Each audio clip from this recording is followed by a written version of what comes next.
I just want to say that before I begin that I made this video because a good friend of mine, he made the statement, probably being facetious, that, about Memorial Day, that he wasn't going to celebrate no white man's holiday.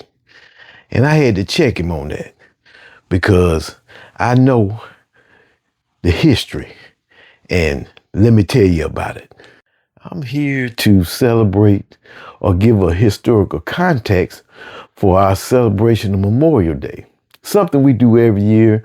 And, we honor the military personnel who died in the service of our country.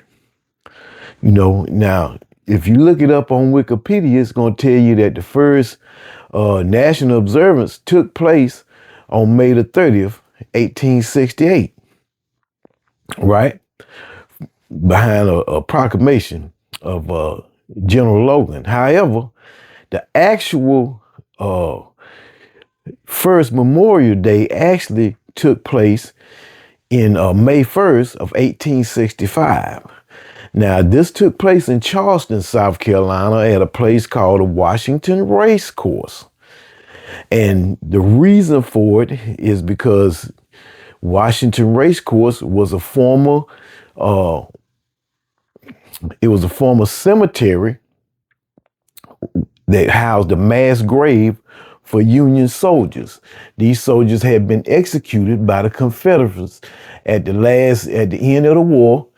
And so out of respect and admiration, the newly freed slaves, about 3,000 of them, so the historical case records say, dug these people up out of this mass grave and moved them to another part of the race course behind the stands and gave each one of them a formal burial.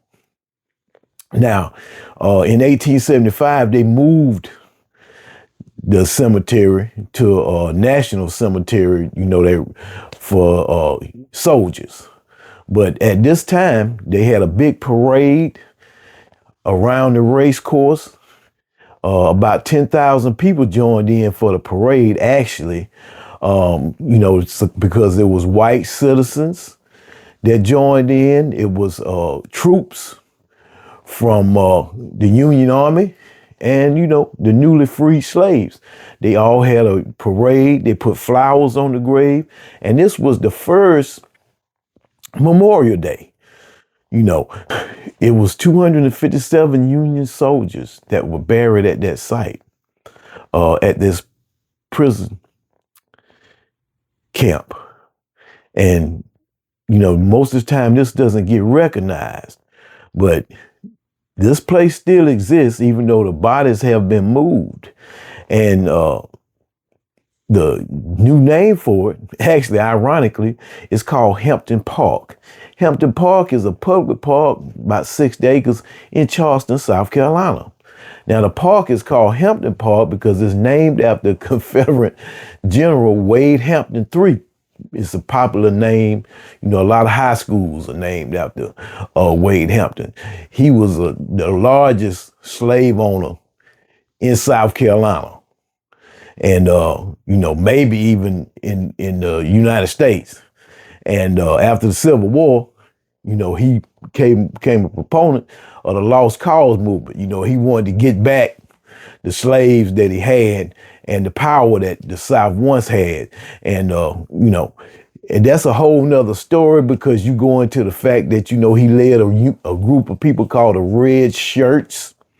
And, they went around intimidating white and black people, who voted for Democrats. They wanted to vote for Democrats because keep in mind, even though today it's flip-flop, after the Civil War, Democrats, or what they call Dixiecrats, were proponents of racial discrimination. And, they didn't see black people as human beings.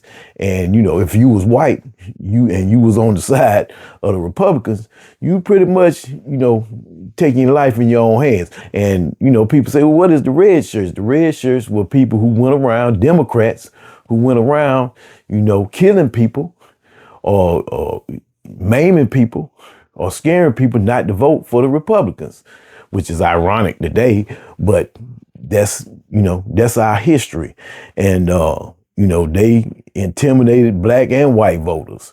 Many people didn't even vote because they were afraid that they would be killed or either maimed by these red shirts.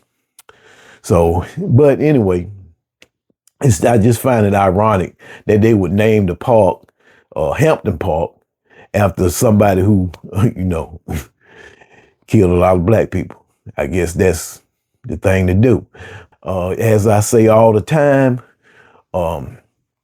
truth is rejected because it requires change. And that's a historically significant thing, because most people, when they look it up, it'll tell you that, Memorial Day began in 1868, when actually it began in 1865. Not in Washington, D.C., but in Charleston, South Carolina.